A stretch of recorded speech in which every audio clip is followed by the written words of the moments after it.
আসসালামু আলাইকুম রহমতুল্লাহি ওবরকাতু। সুপ্রিয় দিনী ভাই ও বোনেরা, অত্যন্ত গুরুত্বপূর্ণ একটি ভিডিও নিয়ে আপনাদের মাঝে হাজির হয়েছি।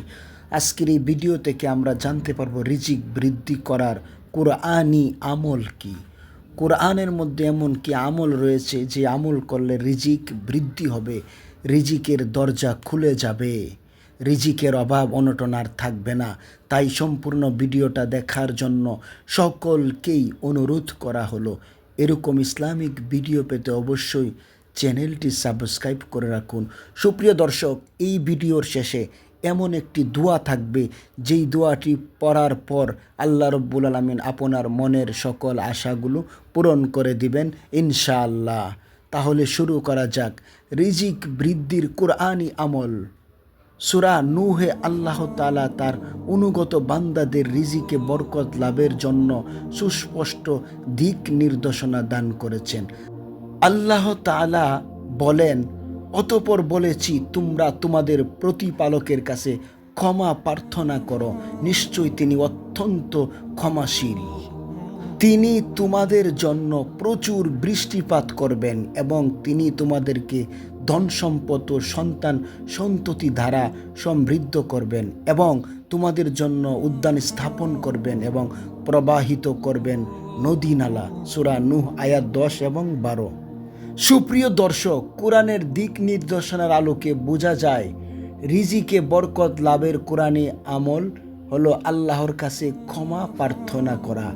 যারা নিয়মিত বেশি বেশি ইস্তেগফার পড়বে তাদের জন্য রিজিকের দরজা উন্মুক্ত হয়ে যাবে। সুবহানাল্লাহ।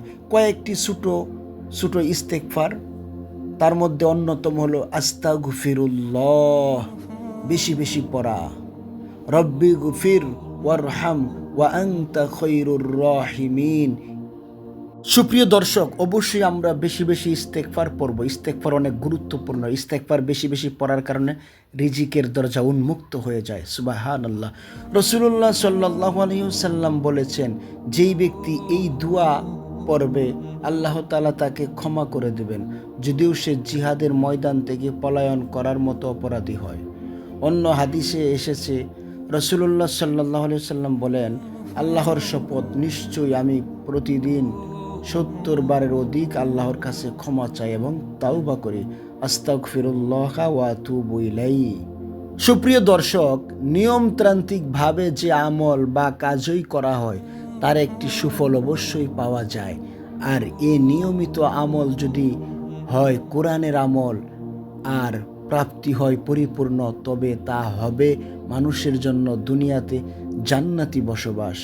আল্লাহ তাআলার সমগ্র কোরআন এমনই একটি আমলি গ্রন্থ, দুনিয়াতে আল্লাহ তাআলা বান্দাকে যে আমলের বরকতে রিজিক বৃদ্ধি করে দিবেন তা তা তুলে ধরা হলো। আল্লাহ তাআলা বলেন, আল্লাহু লাতীফুম বিইবাদিহি ইয়ারযুকু মান ইয়াশা ওয়া হুয়াল কাওয়িয়্যুল আজিজ। অর্থ, আল্লাহ তার বান্দাদের প্রতি দয়ালু, তিনি যাকে ইচ্ছা রিজিক দান করেন, তিনি প্রবল পরাক্রমশালী। সূরা শূরা আয়াত 19। যে বা যারা প্রতিদিন সকালে নিয়ম করে একনিষ্ঠতার সঙ্গে 70 বার এ আয়াত পড়বে, সে সর্বদা রিজিকের সংকট থেকে পরিত্রাণ লাভ করবে। সুবহানাল্লাহ। সুপ্রিয় দর্শক, আয়াতটি কিন্তু তেমন বড় নয়, একেবারে ছোট। আপনারা চাইলেই মুখস্থ করে নিতে পারেন। আমি আয়াতটি কয়েকবার পড়ি, অবশ্যই মনোযোগ দিয়ে আপনারা শ্রবণ করেন এবং মুখস্থ করে নেন। প্রতিদিন 70 বার করে আয়াতটি পড়তে হবে। আল্লাহু লাতীফুম বিইবাদিহি ইয়ারযুকু মান ইয়াশা ওয়া হুয়াল কাওয়িয়্যুল আজিজ। আল্লাহু লাতীফুম বিইবাদিহি ইয়ারযুকু মান ইয়াশা ওয়া হুয়াল কাওয়িয়্যুল আজিজ। সুপ্রিয় দর্শক, যারা আরবিটা পারি না তারা দেখেন, আমি বাংলা উচ্চারণ সহকারে লিখে দিয়েছি। আল্লাহু লাতীফুম বিইবাদিহি ইয়ারযুকু মান ইয়াশা ওয়া হুয়াল কাওয়িয়্যুল আজিজ। সুপ্রিয় দর্শক, যদি আপনি রিজিকের অভাবে থাকেন, অভাব অনটনের মধ্যে থাকেন, তাহলে আল্লাহর প্রতি পূর্ণ আস্থা এবং বিশ্বাস নিয়ে এই দোয়াটির উপর প্রতিদিন 70 বার আপনি আমল করুন। ইনশাআল্লাহ আমি গ্যারান্টি সহকারে বলতে পারি আপনার অভাব অনটন আর থাকবে না। আল্লাহ রব্বুল আলামিন আপনাকে আর অভাব অনটনের মধ্যে রাখবেন না ইনশাআল্লাহ। সুপ্রিয় দর্শক, এবার আমি মহামূল্যবান সেই দোয়াটি বলে দিতেছি, যেই দোয়াটি পড়ার পর আল্লাহ রব্বুল আলামিন আপনার মনের আশাগুলো পূরণ করে দিবেন। আপনার মনে কি আশা আছে কেউ না জানলেও আল্লাহ কিন্তু জানে। আপনি মনের মধ্যে যে আশা নিয়ে বসে আছেন, আপনি মনোযোগ সহকারে সেই আশায় আশান্বিত হয়ে এই দোয়াটি শুনুন। ইনশাআল্লাহ আপনার আশাগুলো পূরণ করে দিবেন মহান মালিক আল্লাহ রব্বুল আলামিন। দোয়াটি বাংলায় উচ্চারণ সহকারে আমি লিখে দিয়েছি, আপনারা সকলেই মনোযোগ দিয়ে শুনুন।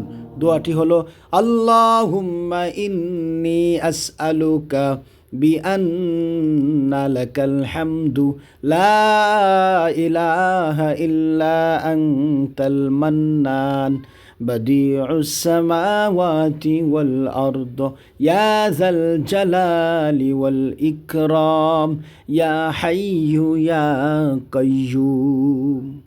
সুপ্রিয় দর্শক, বরাবরের মতো এবারেও সকলের সুস্থতা কামনা করে এখানেই শেষ করছি। সকলেই ভালো থাকবেন, সুস্থ থাকবেন।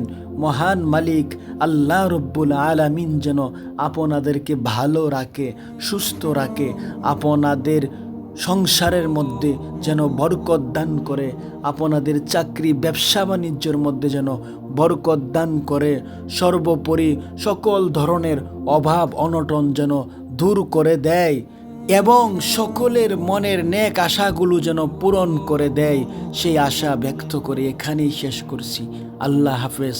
আসসালামু আলাইকুম ওয়া রাহমাতুল্লাহি ওয়া বারাকাতুহু।